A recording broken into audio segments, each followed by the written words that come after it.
जहाँ हम होंगे वहाँ एक ही कुर्सी होगी और उस कुर्सी पर केवल हम विराजमान रहेंगे। और आज तो मैं अभिनंदन करता हूँ कि आप फिर पधारे हैं यहाँ, आज हम लोगों को बड़ी खुशी की बात है। आप पहले आए थे, इधर हम गायब हो गए थे, तभी हम फिर आपके साथ हैं। हम आपको आश्वस्त करते हैं कि आप इधर उधर होने वाले नहीं हैं, हम रहेंगे आप ही के साथ। चल झूठा। तो भाई नीतीश कुमार की इन बातों को सुनकर लोग भी बस यही बोल रहे हैं कि यार ये कह क्या रहे हैं, क्योंकि इनका तो काम ही यही है, कभी इधर कभी उधर, जिधर मन करे सीधे उधर। हम आपको आश्वस्त करते हैं कि आप इधर उधर होने वाले नहीं हैं, हम रहेंगे आप ही के साथ। इस प्रकार की बचकाना बातें किसी के गले नहीं उतरती, लोग मजाक उड़ाते हैं। नीतीश कुमार की इन बातों को सुनकर खुद प्रधानमंत्री नरेंद्र मोदी भी हंसने लगे कि यार इस बंदे का कोई आता पता नहीं कब किधर चला जाए। बात तो सही है। अच्छा भाई, वैसे तो आप लोगों को पता ही होगा कि पश्चिम बंगाल के सौंदेश खाली में किस तरीके से महिलाओं के ऊपर अत्याचार हुआ है, बर्बरियत हुई है, जो कि वाकई में शर्मिंदगी वाली बात है। लेकिन अब फाइनली एक्यूज को पकड़ा जा चुका है। भाइयों बहनों, यह देश बदल रहा है। लेकिन अब यहाँ पर कुछ लोग ये भी कर रहे हैं कि खुशी की बात ये भी है कि फाइनली प्रधानमंत्री नरेंद्र मोदी इसके ऊपर आखिरकार बोल ही दिए। संदेश खाली में बहनों बेटियों के साथ दुस्साहस की सारी हदें पार कर दी। मैं समझ सकता हूँ कि कुछ लोगों का ये भी प्रश्न होगा कि आखिरकार बोल ही दिए, इसका क्या मतलब है।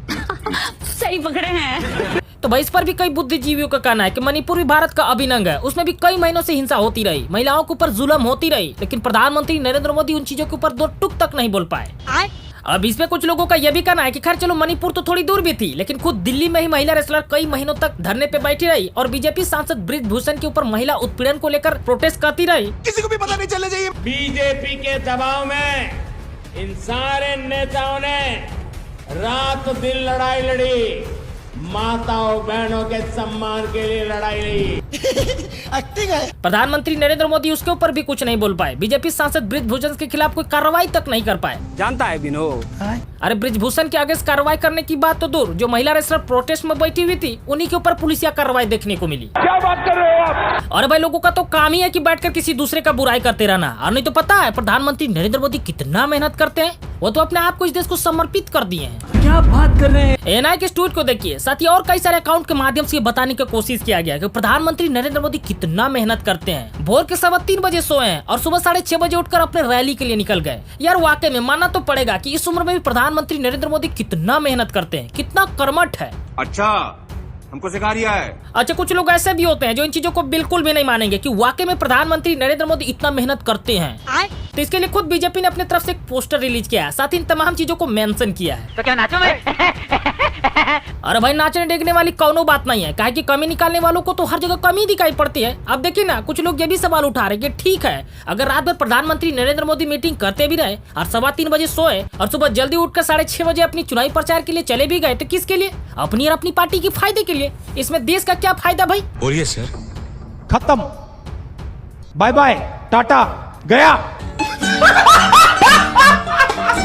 अच्छा, चुनाव की बात हो ही रही तो एक बड़ा अपडेट निकल के सामने आया है और ये अपडेट गौतम गंभीर की तरफ से है। गौतम गंभीर का भी मामला बड़ा गंभीर है। क्यों? क्या हुई? गौतम गंभीर के ट्वीट को जरा गौर से देखिए। लिखा है, मैं माननीय party president JP Nadda ji से रिक्वेस्ट करता हूं कि मुझे मेरी राजनीतिक ड्यूटी से मुक्त किया जाए ताकि मैं अपने क्रिकेट कमिटमेंट पूरा कर सकूं। लोगों की सेवा करने का मौका देने के लिए मैं माननीय प्रधानमंत्री नरेंद्र मोदी जी और अमित शाह जी का भी धन्यवाद व्यक्त करता हूँ। वाह, क्या एक्टिंग कर रहा है। लेकिन अब इसके बाद राजनीतिक गलियारों में भूचाल आ गया, लोग तरह तरह के बातें करने लगे। कुछ ज्ञानी लोग तो यहाँ तक कह दिया कि यार आने वाले लोकसभा चुनाव में गौतम गंभीर को टिकट नहीं मिलने वाली है, इसलिए वो पहले ही स्पष्ट कर दिए। और कुछ लोग तो यह भी कर रहे हैं कि यार उनको जब पता चल गया तो वो पहले ही कट लिए ताकि बाद में बेइज्जत ना होना पड़े। वैसे तो लोगों के निजी राय जिनके समर्थन हम बिल्कुल भी नहीं करते हैं, लेकिन आप इन सब चीजों को लेकर क्या सोचते हैं, आप अपनी राय कमेंट बॉक्स में जरूर दें।